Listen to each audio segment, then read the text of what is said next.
Hi friends. आज के इस वीडियो में हम बात करेंगे म्यांमार में हुए मिलिट्री कू की। म्यांमार में रिसेंटली एक तख्ता पलट हुआ है वहाँ की मिलिट्री के द्वारा, जिसने डेमोक्रेटिकली इलेक्टेड गवर्नमेंट के लीडर्स को डिटेन कर लिया है, अनडिस्क्लोज्ड लोकेशन पे उनको कैद कर लिया है और वहाँ पे लार्ज स्केल वायलेंस कर रही है मिलिट्री। काफ़ी तस्वीरें सामने आई है, काफ़ी लोग मारे गए हैं जो भी लोकतंत्र के समर्थन में प्रोटेस्ट कर रहे हैं म्यांमार में।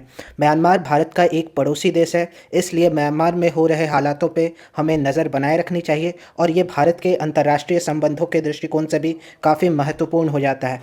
तो आज हम बात करेंगे म्यांमार में हुए मिलिट्री कू की, मिलिट्री के द्वारा तख्ता पलट की और भारत का क्या रोल होने वाला है इस कू को देखते हुए, इस तख्ता पलट को देखते हुए। भारत भी नज़र बनाए हुए है और आज हम लोग भारत के रोल पे चर्चा करेंगे इस वीडियो में। तो वीडियो में आगे बढ़ें उससे पहले मेरा नाम है आकाश और आप देख रहे हैं बैकबेंचर्स गुरु। अगर आप चैनल पे नए हो तो चैनल सब्सक्राइब कर लीजिए, साथ ही साथ नोटिफिकेशन का बेल आइकन प्रेस कर लीजिए ऐसे ही करंट अफेयर्स और जनरल नॉलेज वीडियोस के लिए। तो सबसे पहले हम लोग देखेंगे कि म्यांमार है कहाँ पे। भारत है, ये भारत के नॉर्थ ईस्टर्न स्टेट हैं और नॉर्थ ईस्टर्न स्टेट से सटा हुआ एक देश है जो म्यांमार के नाम से जाना जाता है। म्यांमार का पुराना नाम बर्मा था, पुराना कैपिटल इसका यंगून या फिर रंगून था और इसका नया कैपिटल है नौपिताओ। नौपिताओ म्यांमार का अभी कैपिटल है। पुराने ज़माने में इसका कैपिटल रंगून या फिर यंगून हुआ करता था, जो कि म्यांमार का सबसे बड़ा शहर भी है। तो म्यांमार भारत का पड़ोसी देश है और भारत और म्यांमार की सीमा 1643 यानी 1600 किलोमीटर से ज़्यादा लंबी है और म्यांमार अपना बॉर्डर थाईलैंड, लाओस, बांग्लादेश, चीन और भारत के साथ शेयर करता है। तो 5 देश के साथ म्यांमार अपना बॉर्डर शेयर करता है, थाईलैंड, लाओस, बांग्लादेश, चाइना और इंडिया। चाइना भी म्यांमार का एक पड़ोसी देश है और म्यांमार के हालातों पे उसकी भी नज़र है और चाइना एक मेजर रोल प्ले करता है म्यांमार में। भारत की लैंड बाउंड्री भी म्यांमार से लगती है, सी बाउंड्री भी म्यांमार से लगती है। ये बे ऑफ बंगाल से म्यांमार कनेक्टेड है। आप इस बड़े मैप में देखो, म्यांमार भारत के उत्तर पूर्वी राज्यों से भी अपना बॉर्डर शेयर करता है, बंगाल की खाड़ी में भी हमारे से सी बाउंड्री शेयर करता है। तो म्यांमार इसलिए भी भारत के लिए काफ़ी महत्वपूर्ण हो जाता है। म्यांमार की बहुत सारी जनता बर्मीज स्पीकर है, वहाँ की मेजर रिलीजन बुद्धिज़्म है, बौद्ध धर्म को वहाँ के लोग फॉलो करते हैं और वहाँ के काफ़ी लोगों का संबंध भारत के उत्तर पूर्वी राज्यों के लोगों से है। तो म्यांमार काफ़ी एक इम्पॉर्टेंट हो जाता है और भारत के स्ट्रैटेजिक हितों के लिए भी म्यांमार काफ़ी इम्पॉर्टेंट है, क्योंकि भारत की look east act east policy के लिए म्यांमार एक मेजर रोल प्ले करता है। एक्ट ईस्ट पॉलिसी के तहत इंडिया साउथ ईस्ट एशिया में अपना रोल बढ़ाना चाहता है, ट्रेड दृष्टिकोण से भी, स्ट्रैटेजिक दृष्टिकोण से भी। म्यांमार आसियान देशों का भी एक सदस्य है, तो म्यांमार और भारत के संबंध काफ़ी ऐतिहासिक भी रहे हैं। म्यांमार को आज़ादी 4 जनवरी 1948 को मिली थी। 4 जनवरी 1948 को म्यांमार ब्रिटिश से आज़ाद हुआ था, हमारी आज़ादी के कुछ महीनों के बाद। और वहाँ के आज़ादी के नायक रहे थे ऑंग सांग, जिनकी ही बेटी है ऑंग सान सूची, जो म्यांमार के लोकतंत्र की, नेशनल लीग फॉर डेमोक्रेसी की प्रमुख नेता हैं। और आंग सांग सूची को आगे हम लोग डिस्कस करेंगे। 1962 से म्यांमार मिलिट्री रूल में था 2011 तक। फिर 2015 में वहाँ पे पहली बार 25 सालों में एक इलेक्शन हुआ, जिसमें वहाँ की democratic party national league for democracy ने बहुत ही बड़ी जीत दर्ज की थी। तो उसके बाद से वहाँ पे डेमोक्रेसी बहाल हुई थी। लेकिन 1 फरवरी को वहाँ के मेजर मिलिट्री जो इस्टेब्लिशमेंट है, उन्होंने वहाँ की जो प्रमुख डेमोक्रेसी के समर्थक लोग हैं, जिसमें ऑंग सांग सूची है, वहाँ के प्रेसिडेंट है विन मिंट, उनको अरेस्ट कर लिया और उनको अनडिस्क्लोज लोकेशन पे बंदी बना के रख लिया है। 1 फरवरी को हुआ ये तख्ता पलट। क्यों हुआ था? क्योंकि जो लास्ट इलेक्शन हुए थे नवंबर 2020 में, उसमें भी एनएलडी यानी national league for democracy, Aung सांग सूची, ये ऑंग सांग सूची हैं आपके स्क्रीन पे महिला, ये इनकी पार्टी ने जीत दर्ज की थी और इनकी पार्टी को 396 सीट मिले थे 498 में से। तो इतनी बड़ी जीत दर्ज करने के बाद इनको, मिलिट्री को ऐसा डर लग रहा था कि ये पार्लियामेंट में, चाहे वहाँ की संसद में, एक कॉन्स्टिट्यूशनल चेंजेस लाएंगे जिससे मिलिट्री का रोल कम होगा वहाँ की सत्ता में। म्यांमार के कॉन्स्टिट्यूशन के हिसाब से वहाँ का 25% जो भी सीट है पार्लियामेंट में, वो मिलिट्री के लिए रिजर्व रहता है, जिससे क्या होता है कि मिलिट्री के कोई भी डिसीजन को अगर वीटो करना है, अगर कोई भी कॉन्स्टिट्यूशनल चेंजेस लाना है, तो मिलिट्री की सहमति ज़रूरी होती है। और 2015 से जो 2020 में सत्ता चल रही थी, उसमें मिलिट्री भी एक अहम रोल निभा रहा था, क्योंकि 1962 से लेकर 2011 तक मिलिट्री ने शासन किया है। तो वहाँ म्यांमार में मिलिट्री के रोल को कम करना इतना आसान नहीं था। लेकिन इतनी बड़ी जीत के बाद मिलिट्री को ये आशंका थी कि ये लोग जो नेशनल लीग फॉर डेमोक्रेसी है, ऑंग सान सूची की पार्टी, वो लोग कॉन्स्टिट्यूशन में बदलाव लाके मिलिट्री के रोल को कम करेंगे। ये आप जो जनरल देख रहे हो, इनका नाम है मिन ऑन्ग ह्यांग। मिन ऑन्ग ह्यांग वहाँ के मिलिट्री कमांडर हैं, आर्म फोर्सेस के हेड हैं। तो उन्हीं के द्वारा ये तख्ता पलट करवाया गया है और उन्होंने मिलिट्री ने 1 साल का आपातकाल, 1 साल के लिए इमरजेंसी म्यांमार में लगा दिया है। अब मिलिट्री का ऑफिशियल स्टैंड क्या है? मिलिट्री का ये कहना है कि जो नवंबर 2020 में जो चुनाव नतीजे आए हैं, वहाँ पे बहुत सारा फ्रॉड हुआ है। नेशनल लीग फॉर डेमोक्रेसी की पार्टी ने बहुत सारा फ्रॉड किया है और फ्रॉड करके ये इलेक्शन जीता है। जो विपक्षी पार्टी थी, union solidarity and development party, USDP, जो जीती थी वो थी NLD, national league for democracy. और जो मिलिट्री जिसको सपोर्ट कर रहा था वो था यूएसडीपी। यूएसडीपी का फुल फॉर्म है union solidarity and development party. उसको मिलिट्री बैक कर रही थी, लेकिन वो चुनाव हार गई। और उनका आरोप ये है कि आंग सान सूची की पार्टी ने काफ़ी धांधली की है, काफ़ी फ्रॉड किया है, डबल वोटिंग हुई है और इलेक्शन में काफ़ी वॉकी टॉकी और जो इलीगल डिवाइसेस हैं उनका प्रयोग करके ऑंग सान सूची ने ये इलेक्शन जीता है। तो इसका आरोप उन्होंने लगाया, इलेक्शन कमीशन में अपील की, लेकिन इलेक्शन कमीशन ने कोई भी गड़बड़ी नहीं पाई थी। लेकिन इसके बाद 1 फरवरी को ही जब पार्लियामेंट का सेशन स्टार्ट होने वाला था, वहाँ की मिलिट्री ने तख्ता पलट कर दिया, जिसको इंग्लिश में मिलिट्री कू भी बोलते हैं। और मिलिट्री इस्टेब्लिशमेंट को वहाँ की जुंता, हुंता, आप जैसे प्रोनाउंस करना चाहें, JUNTA, जुंता का शाब्दिक अर्थ ये है कि जो भी बलपूर्वक सत्ता को हथियाए। यहाँ पे मिलिट्री ने बलपूर्वक सत्ता को हथियाया है, इसलिए इसको मिलिट्री हुंता या मिलिट्री जनता कहते हैं। वहाँ की मिलिट्री इस्टेब्लिशमेंट को तत्मादा भी कहा जाता है और जुंता भी कहा जाता है। तो ये म्यांमार का अभी का सिचुएशन है मिलिट्री कू का। उसके बाद से मिलिट्री ने इंटरनेट बंद कर दिए और जो लोग लोकतंत्र के समर्थन में थे उस पर ओपन फायर किया, उतनी यातनाएं दी गई उन लोगों को, इलीगल अरेस्ट किया गया, काफ़ी क्रूएल्टी और ब्रूटैलिटी मिलिट्री ने अपनाया है। बहुत सारी तस्वीरें सामने आई हैं सोशल मीडिया पर, लोगों को प्रोटेस्ट करते हुए, लोगों को गोलियां ओपन फायर की गई हैं। लोग काफ़ी ज़्यादा प्रोटेस्ट कर रहे हैं इसके विरोध में, मिलिट्री तख्ता पलट के विरोध में। तो ये जो मिंग ऑन्ग ह्यांग है, इन्होंने पूरी सत्ता हथिया ली है। 11 सदस्यीय एक गवर्नमेंट बनाई गई है जो कि अभी इमरजेंसी तक रन करेगी और जब तक आपातकाल है वहाँ पे मिलिट्री सत्ता रहेगी। और मिलिट्री का ये कहना है कि आपातकाल ख़त्म होने के बाद जैसे ही सिचुएशन नॉर्मल होती है हम लोग इलेक्शन कराएंगे। लेकिन ये आप अंदर की बात समझो कि मिलिट्री ही सत्ता को अपने पास रखना चाहती है। और अभी रिसेंटली आसियान का जो समिट होने वाला है उसमें यही जो मिलिट्री कमांडर है मिंग ऑन्ग ह्यांग, यही अपने देश को रिप्रेजेंट करेंगे। तो ये पूरी तरह से मिलिट्री का तख्ता पलट बल के ज़ोर पे करने का प्लान है।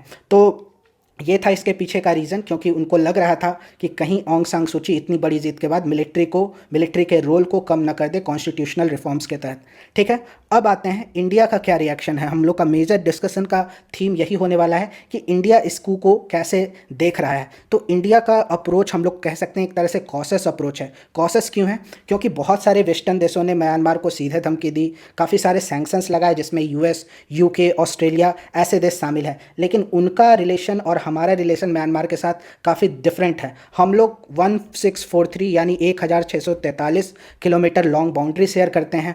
हम लोग का इतिहास नॉर्थ ईस्ट का उतना अच्छा नहीं रहा है। वहाँ पे काफ़ी ज़्यादा इंसर्जेंसी देखने को मिली थी 1990s में। तो उस इंसर्जेंसी के बाद इंडिया काफ़ी कॉशस रहा है। इंडिया ने वहाँ की मिलिट्री है उनसे भी काफ़ी अच्छे रिलेशन बनाए हैं, क्योंकि जैसा कि मैंने आपको बताया 1962 में वहाँ की मिलिट्री ने सत्ता को हथिया लिया था।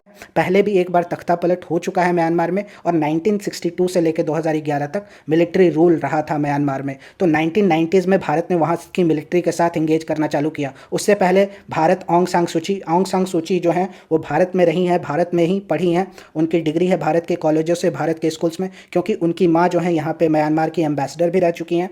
तो ऑंग सान सूची का काफ़ी अच्छा रिलेशन था और 1988 में ऑंग सान सूची पढ़ाई के बाद वो म्यांमार लौट गई और म्यांमार में लौटने के बाद उन्होंने डेमोक्रेसी के लिए, लोकतंत्र के लिए आवाज़ उठाई और उनको 1990s में करीब 15 सालों तक उनको नज़रबंद करके रखा गया। और इसी दौरान उनको 1991 में ऑंग सान सूची, ये जो लेडी आपके स्क्रीन पे हैं, इनको नोबल पीस प्राइज़ से सम्मानित किया गया। काफ़ी मानवाधिकार संगठनों ने इनको सराहा था, इनके काम को, इनके डेमोक्रेसी इस्टेब्लिशमेंट के लिए। और फाइनली 2011 में म्यांमार में डेमोक्रेसी इस्टेब्लिश होती है और 2015 में इनकी पार्टी को जीत मिलती है। तो ये आंग सान सूची का इतिहास रहा है। उनके भारत के संबंध काफ़ी अच्छे हैं, लेकिन 1990 से, जब से ये आपका नॉर्थ ईस्ट है, यहाँ पे नॉर्थ ईस्ट के 4 राज्य जो हैं वो बर्मा से यानी म्यांमार से अपना बॉर्डर शेयर करते हैं। वो 4 राज्य कौन कौन से हैं? अरुणाचल प्रदेश, नागालैंड, मणिपुर, मिज़ोरम, ये 4 राज्य म्यांमार से अपना बॉर्डर शेयर करते हैं। और यहाँ पे काफ़ी उग्रवादी संगठन काम करते थे और ये जाके म्यांमार में जाके छुप जाते थे, क्योंकि ये काफ़ी घनी जंगल का इलाका है, तो यहाँ पे उग्रवादी संगठन काफ़ी एक्टिव रहते थे। तो 1990s के बाद म्यांमार की मिलिट्री के साथ भारत ने इन संगठनों पर कार्रवाई स्टार्ट कर दी और रिसेंट कुछ टाइम में भारत और म्यांमार की मिलिट्री ने इन संगठनों पर काफ़ी नकेल कसी है, काफ़ी रोक लगाई है और नॉर्थ ईस्ट से इंसर्जेंसी को काफ़ी कम कर दिया है। लास्ट टाइम पे भारत ने इधर जाके म्यांमार के साइड जो इंसर्जेंट ग्रुप छुपे हुए थे उस पर सर्जिकल स्ट्राइक भी की थी। तो ये भारत और म्यांमार की मिलिट्री के अच्छे रिश्ते को दर्शाता है और म्यांमार की मिलिट्री काफ़ी इंपॉर्टेंट हो जाती है नॉर्थ ईस्ट में, जो कि हमारा उत्तर पूर्वी राज्यों हैं, वहाँ से उग्रवादी संगठन को ख़त्म करने में। तो भारत ने ये जो कू हुआ है उसको देखते हुए काफ़ी कॉशियस अप्रोच अपनाया है। भारत ने कहा है कि भारत डेमोक्रेसी बहाल करने को सपोर्ट करता है, लेकिन भारत ने वहाँ की मिलिट्री को क्रिटिसाइज़ नहीं किया है। और भारत के जो एक्सटर्नल अफेयर्स मिनिस्टर हैं एस जयशंकर, उन्होंने कहा है कि वेस्टर्न देशों के लिए, जो पश्चिमी देश हैं यूएस यूके जैसे देश, उनके लिए इन पे सैंक्शंस लगाना, इन पे प्रतिबंध लगाना म्यांमार की मिलिट्री पे, म्यांमार के लीडर्स पे आसान है, लेकिन हम लोग एक unique relation, unique geography share करते हैं और हमारा म्यांमार के साथ एक यूनिक रिश्ता है। तो उसको देखते हुए हम लोग आगे नज़र बनाए हुए हैं और हम लोग हर स्टेप को देख रहे हैं।